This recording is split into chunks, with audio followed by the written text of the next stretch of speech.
दोस्तों, जब से ये दुनिया कायम हुई है तब से ही यहाँ जुल्म बर्बरियत, हवस परस्ती और नफ्स की गुलामी ने जन्म ले लिया। और तारीख में बाज़ ऐसे लोगों का भी चर्चा मिलता है कि जिन्होंने सारी ज़िंदगी महज अपनी जिनसी ख्वाहिशात को ही पूरा किया और सैकड़ों बेगुनाह लड़कियों को अपनी हवस का निशाना बनाया। आज की इस वीडियो में हम आपको एक ऐसे ही जालिम और हवसपरस्त बादशाह की शर्मनाक दास्तान सुनाने जा रहे हैं कि जो मोटी लड़कियों का आशिक था और उसने अपने दौरे हुकूमत में शायद ही किसी लड़की के साथ जिनसी ताल्लुक कायम ना किया हो। दोस्तों, वीडियो बहुत ज़्यादा इंटरेस्टिंग होने वाली है, लिहाजा हमारी आज की इस वीडियो को एंड तक ज़रूर देखिएगा। लेकिन वीडियो में मज़ीद आगे बढ़ने से पहले काइंडली हमारे चैनल को सब्सक्राइब करते हुए साथ मौजूद बेल आइकन को दबा दें।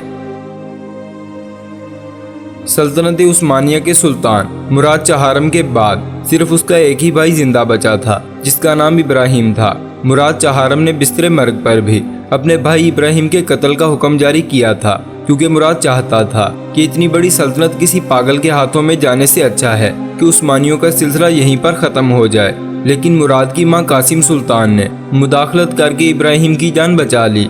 इब्राहिम 1615 ईस्वी में पैदा हुआ। इसे बचपन से ही एक पिंजरानुमा कमरे में बंद रखा गया। हर वक्त मौत के खौफ ने इसकी दिमागी हालत बहुत ज़्यादा अबतर कर दी थी। इब्राहिम का ये खौफ जायज़ भी था, क्योंकि मुराद चहारम ने इब्राहिम के अलावा अपने तमाम भाइयों को मार डाला था। मुराद चहारम की वफ़ात के बाद जब सल्तनत के आला ओहदेदार इब्राहिम को पिंजरे से बाहर निकालने के लिए आए तो इब्राहिम ने पिंजरे से बाहर आने से इनकार कर दिया। इसे यकीन ही नहीं था कि उसका भाई मर चुका है। बादशाह कासिम सुल्तान के यकीन दिलाने पर वो पिंजरेनुमा कमरे से बाहर आया और शाही हरम में दाखिल होते ही खुशी से नाचने और गाने लगा।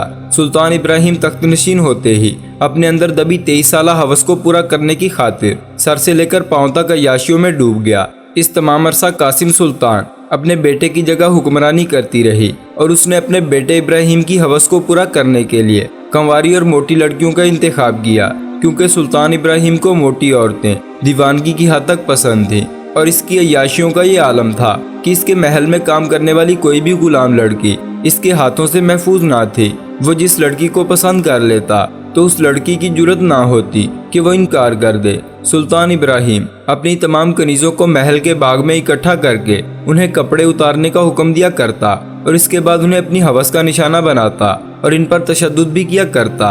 एक दफ़ा सुल्तान इब्राहिम की हवस भरी गंदी नज़र मुफ्ती आज़म की हसीनो जमील बेटी पर पड़ गई और उसके हुस्न को नोचने के लिए इब्राहिम ने मुफ्ती को शादी का पैगाम भेज दिया। मुफ्ती आज़म इब्राहिम की तमाम हरकतों से बाखबर थे, इसलिए उन्होंने इस रिश्ते से इनकार कर दिया। इब्राहिम इस इनकार पर ऐसा सीखपा हुआ कि मुफ्ती आज़म की बेटी को अगवा करवा कर अपने महल में ले गया और इसकी जवानी को नोचता रहा। जब इब्राहिम की हवस कुछ कम हुई तो इस लड़की को उसके बाप के हवाले कर दिया। 1641 ईस्वी में इब्राहिम की एक कनीज़ तुरहान के यहाँ एक लड़के की पैदाइश हुई। सुल्तान इब्राहिम ने अपनी हवस पूरी करने के लिए इस बच्चे की परवरिश पर मामूर आया को भी ना बख्शा। वो आई तो इस बच्चे की परवरिश करने थी, लेकिन जल्द ही हामला होकर शाही हरम में मुंतकिल हो गई। सुल्तान की इन हरकतों पर एक मर्तबा इसकी लड़ाई तुरहान से हो गई और वो ऐसा गुस्से में आया कि उसने तुरहान से अपने बेटे मोहम्मद को छीनकर तालाब में फेंक दिया, लेकिन खुशकिस्मती से शहजादे मोहम्मद की जान बचा ली गई। इसके बाद सुल्तान इब्राहिम के महल की कनीज़ों से कई बच्चे पैदा होते रहे। एक मर्तबा सुल्तान इब्राहिम अपने वजीर यूसुफ पाशा से ऐसा खुश हुआ कि उसके साथ अपनी 3 साला बेटी फातिमा की मंगनी करवा दी, लेकिन कुछ ही अरसे बाद गजबनाक होकर उसे मौत के घाट उतरवा दिया। यूरोप से बड़े बड़े डिज़ाइनर इसकी आराइश के लिए बुलवाए जाते। वो अपनी दाढ़ी और मलबूसात को खुशबू लगा कर रखता। सुल्तान इब्राहिम ऐसी कुतब जमा करता जिनमें जिनसी मवाद भरा होता और हम बिस्तरी के नए नए तरीके दर्ज होते। एक मर्तबा सुल्तान इब्राहिम की नज़र एक खूबसूरत गाय पर पड़ी। इब्राहिम को ये गाय इतनी अच्छी लगी कि उसने इस गाय की तरह के सोने के मुजस्मे बनवाकर पूरी सल्तनत में रखवा दिए और इस गाय जैसे खदोखाल की हामिल औरत की फरमाइश की।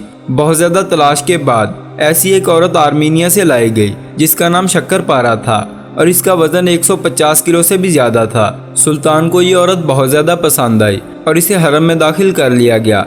एक दिन शक्करपारा ने सुल्तान इब्राहिम को खबर दी कि हरम की एक कनीज़ के किसी बैरूनी आदमी से नाजायज़ ताल्लुकात हैं, लेकिन वो इस कनीज़ के नाम और इसके बारे में तफसीलात से आगाह नहीं है। ये सुनकर सुल्तान इब्राहिम कई दिन तक गज़बनाक रहा। हरम के निगरान ख्वाजा सिरा को इस कनीज़ की निशानदही की खातिर तमाम कनीज़ों पर तशद्दुद करने के लिए मामूर कर दिया गया, लेकिन वो नाकाम रहा।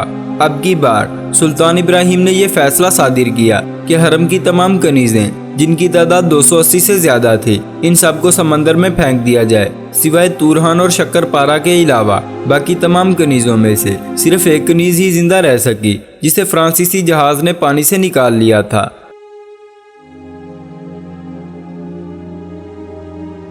सुल्तान इब्राहिम की माँ कासिम सुल्तान ने शक्करपारा के बढ़ते हुए असर और रसूख को देखते हुए एक दिन उसे दावत पर बुलवाकर वहां कत्ल करवा दिया और सुल्तान इब्राहिम को उसकी मौत की वजह से शदीद बीमारी लाहक हो गई।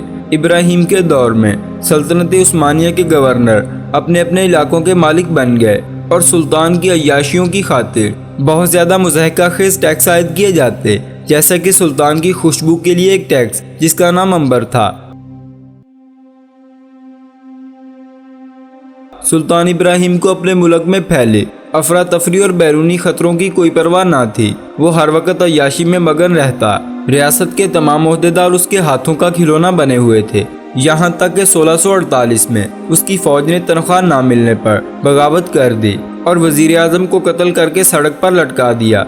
इसके साथ साथ मुफ्ती आजम ने सुल्तान इब्राहिम के खिलाफ एक फतवा जारी कर दिया और सुल्तान इब्राहिम को तख्ते हुक्मरानी से उतरवा कर एक बार फिर से कैद कर दिया गया और इसकी जगह उसके बेटे मोहम्मद को तख्त पर बिठा दिया गया। सुल्तान इब्राहिम अब कैद खाने में अपनी बेबसी और गुनाहों पर दिन रात रोया करता, जिसकी आवाज़ें दूर दूर तक सुनाई देती।